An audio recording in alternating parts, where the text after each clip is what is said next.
নমস্কাৰ আপোনালোক সকলোকে পুনৰবাৰ স্বাগতম জনাই মজিদ বন্ধুসকল বলগতে চাওক আজি 9টা গুৰুত্বপূৰ্ণ খবৰ।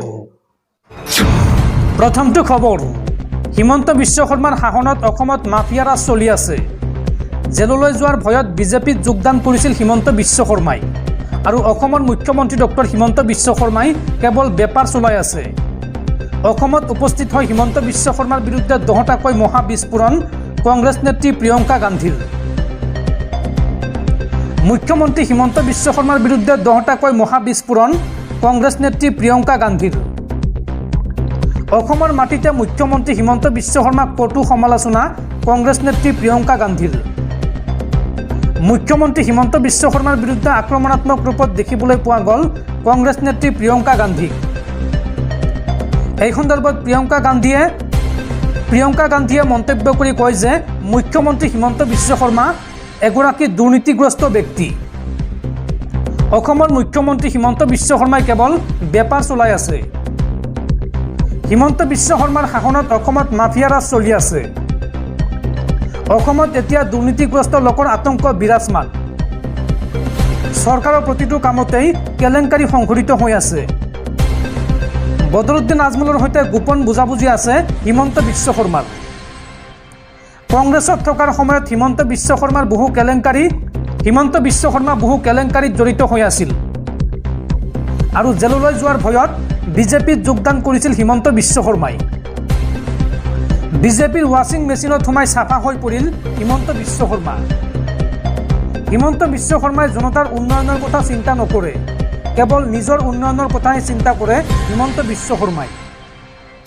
হিমন্ত চৰকাৰ জনতাৰ চৰকাৰ নহয়, এইখন পুঁজিপতিৰহে চৰকাৰ। বিজেপি চৰকাৰ মাত্ৰ নিজৰ স্বাৰ্থত থাকে।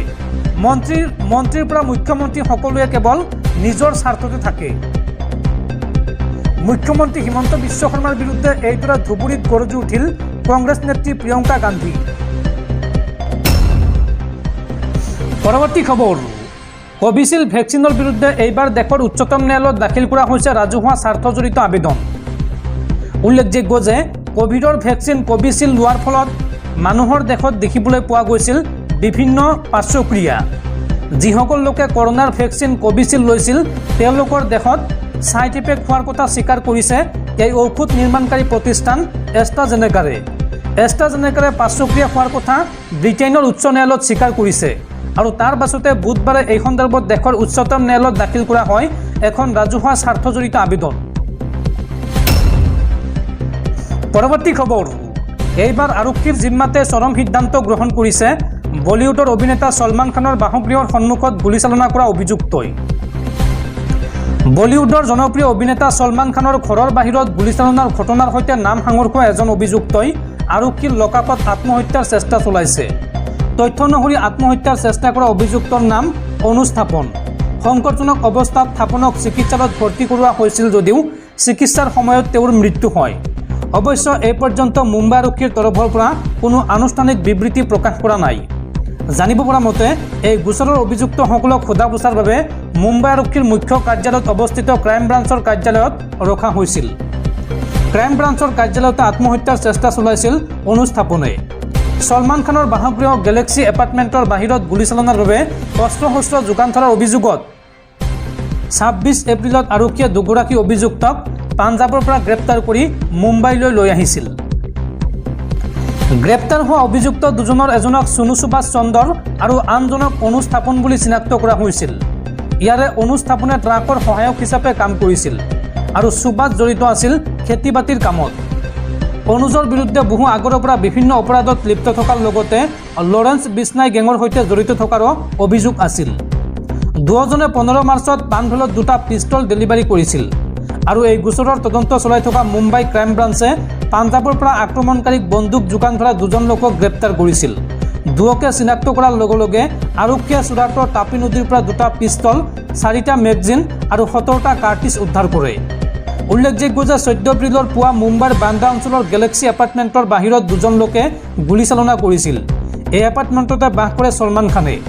এই ঘটনাৰ মূল অভিযুক্ত হ'ল গুজৰাটৰ সাবৰমতী জেইলত বন্দী হৈ থকা গেংষ্টাৰ লৰেন্স বিষ্ণাই আৰু তেওঁৰ কনিষ্ঠ ভাতৃ অনমল বিষ্ণই। এই গুলীচালনাৰ ঘটনাৰ পিছতেই অনমল বিষ্ণয়ে ফেচবুকৰ জৰিয়তে এই আক্ৰমণৰ দায়িত্ব স্বীকাৰ কৰিছিল। বন্ধুসকল, তাৰপিছত 4 নম্বৰ খবৰটো জনোৱাৰ আগতে আপোনালৈ এটা সৰু ৰিকুৱেষ্ট, যদি তেওঁলোকে এই ভিডিঅ'ত লাইক কৰা নাই তেন্তে প্লিজ এটা লাইক কৰি দিয়ক আৰু এনেকুৱা ধৰণৰ নতুন নতুন ভিডিঅ' পাবলৈ চেনেলটো ছাবস্ক্ৰাইব কৰি কাষত থকা বেল আইকনটো প্ৰেছ কৰি ৰাখক। পৰৱৰ্তী খবৰ, ৰাজ্যবাসীলৈ ভাল খবৰ। ৰাজ্যত আৰম্ভ হ'ল অন্ন সুৰক্ষা সপ্তাহ। 1 তাৰিখ অৰ্থাৎ কালিৰ পৰা আৰম্ভ হৈছে অন্ন সুৰক্ষা সপ্তাহ। 1 তাৰিখৰ পৰা 10 তাৰিখলৈকে চলিব এই অন্ন সুৰক্ষা সপ্তাহ। অৰ্থাৎ 1 তাৰিখৰ পৰা 10 তাৰিখৰ ভিতৰত আপুনি সংগ্ৰহ কৰিব লাগিব ৰেচন, আৰু ৰেচন দোকানীয়ে চাউল কমকৈ দিলেই আপুনি দিব পাৰিব অভিযোগ। এই সন্দৰ্ভত অসম চৰকাৰে মুকলি কৰিছে দুটাকৈ হেল্পলাইন নম্বৰ। 1 তাৰিখৰ পৰা ৰাজ্যৰ লাখ লাখ লোকে লাভ কৰিব ৰেচন, অৰ্থাৎ কালিৰ পৰা ৰাজ্যত আৰম্ভ হৈছে অন্ন সুৰক্ষা সপ্তাহ। আপুনি ৰেচন নাপালে দিব পাৰিব অভিযোগ। ৰেচন দোকানীৰ বাবে সাৱধানবাণী অসম চৰকাৰৰ। দোকানীৰ লগতে গ্ৰাহকেও মানি চলিব লাগিব কেইটামান নিয়ম। 1 তাৰিখৰ পৰা 10 তাৰিখৰ ভিতৰত লাভ কৰিব আপুনি ৰেচন। আপুনি মনত ৰাখিব, ৰেচনৰ চাউল সংগ্ৰহ কৰাৰ সময়ত আপুনি দিব লাগিব ফিংগাৰপ্ৰিণ্ট, আৰু ফিংগাৰপ্ৰিণ্ট দিয়াৰ পিছত আপুনি সংগ্ৰহ কৰিব লাগিব ৰচিদ। POS মেচিনৰ দ্বাৰা দিয়া ৰচিদ ল'ব লাগিব হিতাধিকাৰীয়ে। অন্তৰ্দয়া অন্ন যোজনাৰ অধীনত হিতাধিকাৰীয়ে লাভ কৰিব 35 কিলোগ্ৰামকৈ চাউল, আৰু লগতে অগ্ৰাধিকাৰ পৰিয়ালৰ সদস্যই প্ৰতিজন সদস্যই 5 কিলোকৈ চাউল লাভ কৰিব। 1 তাৰিখৰ পৰা 10 তাৰিখলৈকে দিনজোৰাকৈ খোলা ৰাখিব লাগিব ৰেচনৰ দোকান। ৰাজ্যৰ খাদ্য ৰাজহুৱা বিতৰণ আৰু গ্ৰাহক পৰিক্ৰমা বিভাগে জাৰি কৰিলে বিশেষ বিজ্ঞাপন। আপুনি ৰেচন নাপালে দিব পাৰিব অভিযোগ। ৰেচন কাৰ্ডৰ হিতাধিকাৰীৰ বাবে চৰকাৰে মুকলি কৰিছে দুটাকৈ ফোন নম্বৰ। ৰেচনৰ দোকানীয়ে চাউল কমকৈ দিলেই আপুনি দিব পাৰিব অভিযোগ। আপোনাৰ এটা অভিযোগৰ পিছতে জেললৈ যাব লাগিব ৰেচনৰ দোকানী। আপুনি এতিয়াই লিখি লওক এই দুটাকৈ নম্বৰ। ফোন নম্বৰ দুটা হৈছে ক্ৰমে, প্ৰথম নম্বৰটো হৈছে 180034536611 আৰু আনটো নম্বৰ হৈছে 1967। এই দুটা নম্বৰতে ফোন কৰি আপুনি দিব পাৰিব অভিযোগ। শেহতীয়াকৈ এই কথা জনাইছে বা এই নম্বৰসমূহ মুকলি কৰিছে অসম চৰকাৰে। পৰৱৰ্তী খবৰ, নিৰ্বাচনত বিজেপিৰ হৈ 5 বাৰ ভোট দি নিলম্বিত হ'ল কৰিমগঞ্জৰ এইগৰাকী প্ৰিজাইডিং বিষয়া। ইলেক্ট্ৰনিক ভোটিং মেচিন চমুকৈ EVMত ভাৰতীয় জনতা পাৰ্টীৰ প্ৰাৰ্থীক একাধিকবাৰ ভোটদান কৰাৰ অভিযোগত কৰিমগঞ্জ লোকসভা সমষ্টিৰ জিলা নিৰ্বাচনী বিষয়াই এটা ভোটগ্ৰহণ কেন্দ্ৰৰ এজন প্ৰিজাইডিং বিষয়াক নিলম্বন কৰিছে। ইফালে এক চৰকাৰী বিবৃতি অনুসৰি সমষ্টিটোত 26 এপ্ৰিলত ভোটদান সংঘটিত হোৱাৰ পূৰ্বে কৰা মক পোলৰ সময়ত এই ভিডিঅ'টো ৰেকৰ্ডিং কৰা বুলি জানিব পৰা গৈছে। উল্লেখযোগ্য যে নিৰ্বাচনী আচৰণবিধি অনুসৰি প্ৰিজাইডিং বিষয়াই ভোটগ্ৰহণ কেন্দ্ৰলৈ মোবাইল লৈ যাব নোৱাৰে, আৰু এই বিধি উলংঘা কৰিছিল বিষয়াগৰাকীয়ে। ছ'চিয়েল মিডিয়া প্লেটফৰ্মত ব্যাপকভাৱে প্ৰচাৰিত এই ভিডিঅ'টোত দেখা গৈছিল যে নিৰ্দলীয় প্ৰাৰ্থী আব্দুল হামিদক প্ৰতিনিধিত্ব কৰা ভোটগ্ৰহণ এজেণ্ট আব্দুল শ্বাহিদে বাৰে বাৰে বিজেপি প্ৰাৰ্থী তথা বৰ্তমানৰ সাংসদ কৃপানাথ মাল্লাৰ বুটামটোত ভোটদান কৰিছিল, আৰু বিষয়াগৰাকীক নিলম্বন কৰাৰ পিছত বিভাগীয় কৰ্তৃপক্ষই এই সন্দৰ্ভত অধিক তথ্যৰ বাবে তদন্ত আৰম্ভ কৰিছে। পৰৱৰ্তী খবৰ, এইবাৰ প্ৰকৃতিৰ ৰোষত পৰিছে ইছলাম ধৰ্মৰ পবিত্ৰ স্থান। ছৌদি আৰবত প্ৰলয়ংকাৰী বানপানীৰ কবলত পৰিছে মুছলমানসকলৰ পবিত্ৰ ঠাই অল উলা অল মদিনা। প্ৰকৃতিৰ ৰোষত পৰিছে ইছলাম ধৰ্মৰ পবিত্ৰ স্থান ছৌদি আৰব। ছৌদি আৰবৰ কেইবাটাও প্ৰান্তত ভয়ংকৰ বানপানী। ইছলামৰ পবিত্ৰ ঠাই অল উলা অল মদিনাতো প্ৰলয়ংকাৰী বানপানী। বানৰ বাবে বন্ধ কৰি দিয়া হৈছে সকলো শিক্ষানুষ্ঠান, আৰু ভয়ংকৰ বানপানীত কাগজৰ নাৱৰ দৰে উপঙিছে বিলাসী বাহনসমূহ, আৰু ওখ ওখ অট্টালিকাৰ লগতে মছজিদসমূহ বানৰ কবলত পৰিছে। মুঠতে এক অভাৱনীয় পৰিস্থিতিয়ে বিৰাজ কৰিছে ছৌদি আৰবত। পৰৱৰ্তী খবৰ, পৰাজয়ৰ আশংকাত ভুগিছে নেকি AIUDF প্ৰধান মৌলানা বদৰুদ্দিন আজমল। নিৰ্বাচনী সভাত এআইইউডিএফ প্ৰধান বদৰুদ্দিন আজমলৰ প্ৰচণ্ড খং। এইবাৰ জনসভাৰ মাজতে মুকলি মঞ্চত অন কেমেৰাত আজমলে সতীৰ্থ খুদালে প্ৰচণ্ড চৰ।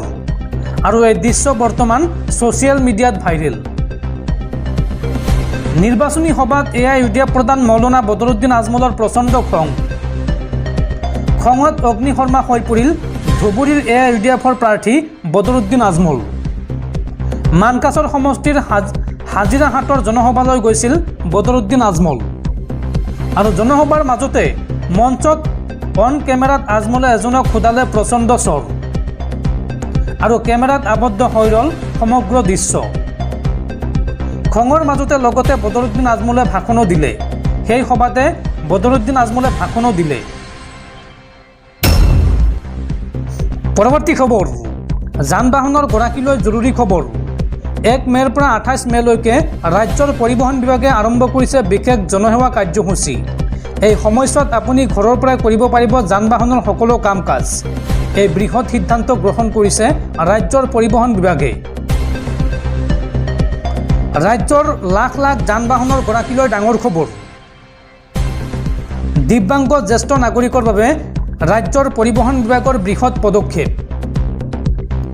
দিব্যাংগ আৰু জ্যেষ্ঠ নাগৰিকসকলে ঘৰতে বহি কৰিব পাৰিব যান বাহনৰ সকলো কাম কাজ।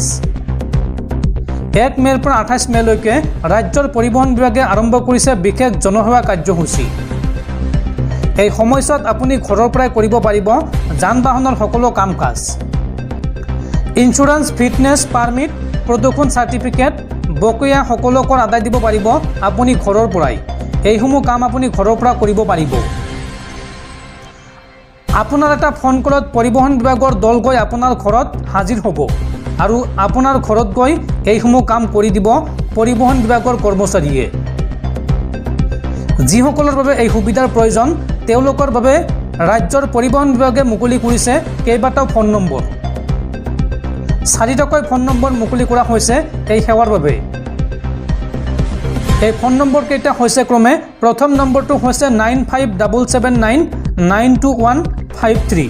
আপোনালোকে এতিয়া লিখি ৰাখক। দ্বিতীয় নম্বৰটো হৈছে 8011333013। তৃতীয় নম্বৰটো হৈছে 8822755738। আৰু চতুৰ্থ নম্বৰটো হৈছে 9127206803। পুৱা 10 বজাৰ পৰা সন্ধিয়া 5 বজাৰ ভিতৰত আপুনি যোগাযোগ কৰিব পাৰিব এই নম্বৰসমূহত। আৰু এই নম্বৰসমূহত যোগাযোগ কৰাৰ পিছত পৰিবহণ বিভাগৰ এটা দল আপোনাৰ ঘৰত হাজিৰ হ'ব আৰু আপোনাৰ কামসমূহ কৰি দিব।